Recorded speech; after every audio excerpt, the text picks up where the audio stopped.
would begin provocative prayers at sundown. They would pray to the houses where they evicted Palestinians. They also prayed to the houses where they were hoping to evict the Palestinians. This could garner violence sometimes. So, the Israeli activists came there with drums and chants, slogans and songs. They taught the Palestinian children these, and it became a very, very jovial atmosphere for about the first 4 weeks of this sustained demonstration. However, about a month into it, it devolved into a police riot. The police began beating and pepper spraying the Israeli activists. And then they grabbed 20 to 25 of us and threw us into the home, the Al-Kurds front partition of home that the settlers had annexed only a week before. This highlights the clear collusion that's happening between the Jerusalem municipality and the settler organizations.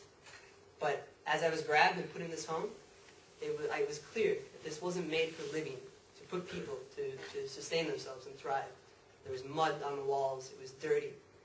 The only reason that they annexed this home was for some sort of territorial land grab. Now, the next time I was arrested was a week later. I was arrested before the demonstration began, simply drinking tea in the Al-Kurds protest tent. I was taken to the Russian compound, which is a jail in West Jerusalem, and held for 4 hours. I wasn't told why I was arrested, I wasn't charged, I wasn't interrogated. However, after these 4 hours lapsed, 20 Israeli activists came in who were arrested at the demonstration. Only then was I interrogated, and told that I was present at an illegal assembly and failed to disperse when ordered. Things that happened after I was arrested. Now, because of this, I was brought to Ramle Givan Detention Center, where I would spend the next 4 weeks resisting deportation. 4 weeks is a long time, and I struggle to find what's important to discuss when I give these talks. However, to paraphrase Dostoevsky, a society can be judged by the conditions of its prisons and its prisoners. When I got to Ramle Givan, I was pushed into a small cell, maybe 10 feet by 15 feet. There were 15 other men in here. We had bunk beds, and they were just laying around. We were locked down for over 19 out of 24 hours a day. And if we did get to see the sun in the small courtyard, it was only filtered through the rebar and the razor wire above our heads. Now, these men hadn't committed any crime. Most of them were economic immigrants who came from the west coast of Africa, simply looking for some semblance of Western society that they may be able to prosper in. Others were refugees from war-torn countries such as Somalia, Eritrea, Uganda. They were just trying to escape warfare and death. However, Israel didn't know what to do with these men, so they sat in prison.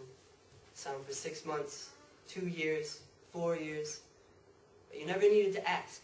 All you had to do was look at these men, and you could tell who had been there the longest. Ramle Givan isn't set up to have prisoners long-term. It's supposed to be a processing center where you spend only a few weeks. However, these men had been there that long, and there was a complete lack of mental or physical stimulation. They just sat all day. And because of this, their eyes became glazed over, the thoughts in their head, I don't know what they were turning into. And every time, they would sit there and pretty much all day watch the cockroaches scuttle past us. And if we were to get up, it was to get the 3 meager meals that we were fed each day. And then it became completely apparent that these men's bodies were breaking down. Muscle atrophy had set into their legs. Their knees would barely bend, and they would waddle to get these meals. Now, despite these men's prison sentences being indefinite, Israel did not consider them enemies of the state. The prison sentences that Palestinians endure are also indefinite. However, they're much more brutal. Torture is an institutionalized practice in Israel. It's legalized through high court proceedings. Therefore, those who administer the torture have complete impunity. None of these agents have ever been convicted of any abuse of power, despite numerous complaints. However, this is unsurprising because the same people who conduct these investigations are the ones who administer the torture. Now, torture manifests itself in beatings, isolation, humiliation, sleep deprivation, and position contortion, as you can see here on the left. Now, many young boys are taken and put into interrogations. These interrogations can last up to 6 months, in which the prisoner, the detainee, is beaten and tortured. And after the 6 months is up, the detainee can be put into administrative detention. Now, administrative detention is not retributive. It's not for anything that the prisoner may have done in the past, but it's preventative. It's for some crime that they may or may not commit in the future. This is another 6-month sentence. But the thing is, after the sentence is up, it can be renewed for another 6 months. And then another 6 months. And another, and another. And this can go on infinitely. Now, over 40% of the male population of Palestine has been imprisoned for varying lengths of time. So it becomes clear that imprisonment is a tool of control in Israel. Many times boys who are about 16, just ready to finish their high school studies, are taken under fallacious charges. They may say that they were throwing a stone at a demonstration, or some other young Palestinian may have given their name under interrogation, under torture, and therefore they're taken too. So when they're released and reinserted into civil society and expected to become productive members, their will to resist the occupation has dissipated. They just walk with their eyes down, trying to figure out how to get out of here, instead of how to liberate Palestine. Now, despite imprisonment being a widespread tool of control that Israel uses, they have much more sinister ones, such as extrajudicial killings. Extrajudicial killings, or more commonly known as assassination, was a practice adopted by Israel during the Second Intifada. It was last enacted by Israel on the 26th of December last year, when a large force of several hundred Israeli soldiers entered the city of Nablus. They surrounded the homes of 3 men, Ryan Olander, Ghassan Abu Shark, and Anan Subu. Once they surrounded the homes of these 3 men, they proceeded to fire anti-tank missiles onto the houses where their families were sleeping. Missiles like these that you can see here. And what followed was that the soldiers then entered the homes. They forced the families out of their houses. They sought out the men, the targeted men in the operation, and killed them on sight. The families were then handcuffed, shackled, and forced to wait in the street for several more hours in the cold night air while the soldiers proceeded to smash up the contents of their homes. Myself and a small team of ISM activists were able to get to the scene just as the soldiers were leaving the area, and what we found was a scene of complete destruction. Most of the furniture in the homes were completely destroyed by the soldiers. For what reason, I can't tell you. Most of the homes were actually flooded due to the fact that the water tanks and water pipes had been shot out by the missiles and myriad bullets that had been fired during the attack. Ryan Olander family told us of how once the soldiers had shot the father of the family, they then left the house whooping and cheering, like they just, scored a home run in a baseball game or something. And then Subu's family told us of how it was only after he had been shot that they checked his identification card to ensure that it was in fact the right person that they were killing.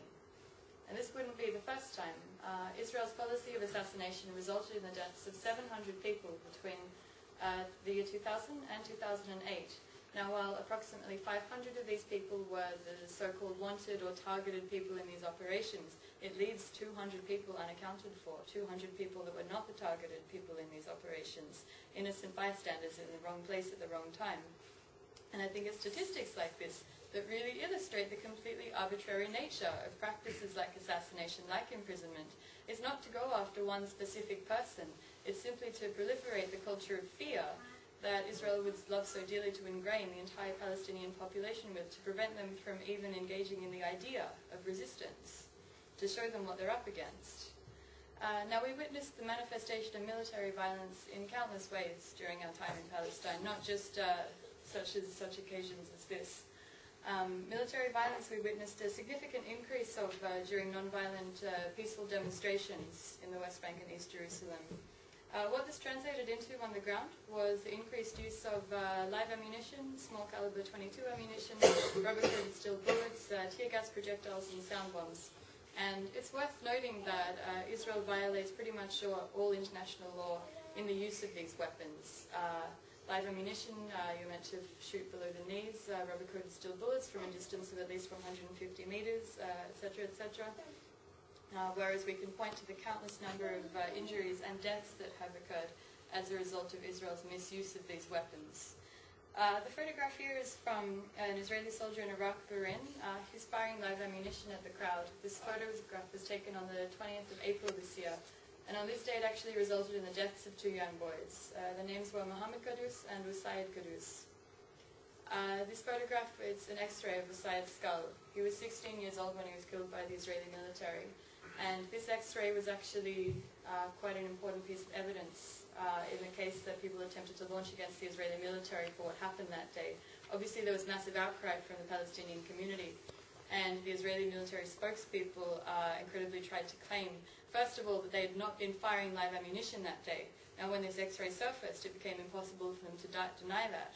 Then they tried to claim that because this X-ray was taken from the Nablus hospital in Rafidia, the Palestinian doctors administering the fatal injury, they tried to claim that perhaps these doctors' knowledge was not adequate, or perhaps the X-ray was taken from any old bullet wound that happened to come into the hospital.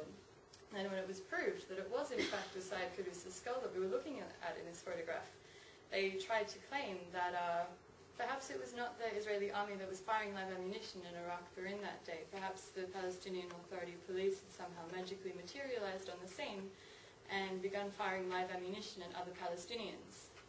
And this is just one single example of the incredible evil of the Israeli military spokespeople. We saw it happen during the flotilla attack, we saw it happen during Gaza. Pretty much every single incursion and attack they've ever made, they try to gain the upper hand in the media war that then rages. The Israeli military spokespeople are given precedence over any Palestinian eyewitnesses that were actually there that can attest to what actually happened. But by then it's simply too late, because the Israeli military has made their statement, and that is then casted as truth in many people's minds. For example, when I was arrested, the military tried to claim that it was because they had evidence of my involvement in violent attacks on armed Israeli soldiers. Now, how a 22-year-old unarmed peace activist is able to initiate these kind of attacks, obviously it's impossible. I have no recollection of it, but at that point it didn't matter, because they merely needed to justify the arrest. I'd like to show you a video now from one of the demonstrations that we attended quite regularly, just so for those of you that haven't attended a demonstration in the West Bank, we can get a bit better idea of what it feels like to be there. This is from the small West Bank village of Nablus.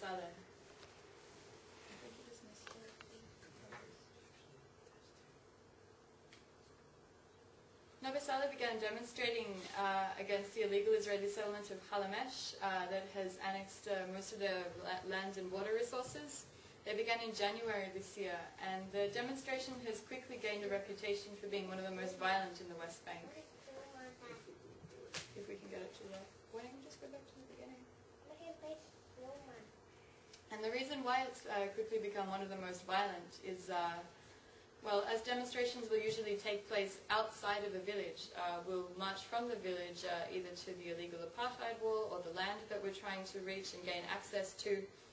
What the soldiers would do almost every week in Nablus was to stop us before the demonstration had even left the village. So the entire demonstration would take place inside the village itself.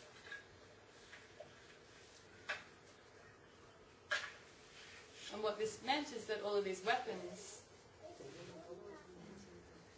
Sorry, we might be having some technical problems. Why don't you just go back and show the photo?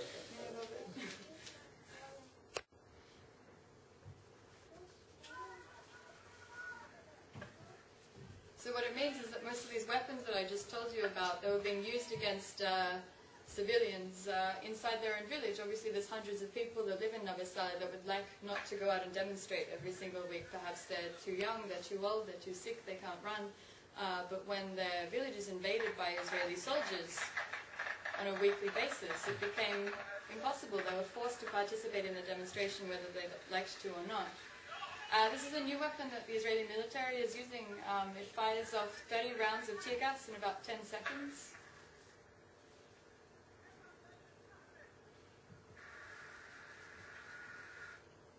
And I think the video is about to cut out at the point where we see them actually enter the village and take over the entire area.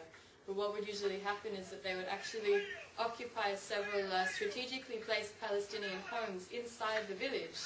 The family would often be trapped inside while the soldiers occupied the top level of the house to then use that as a sniper position to fire at people in the demonstration.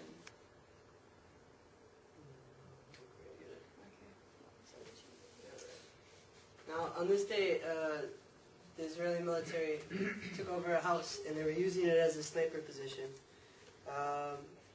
There were some Palestinians who, were about 50 meters away demonstrating, and they were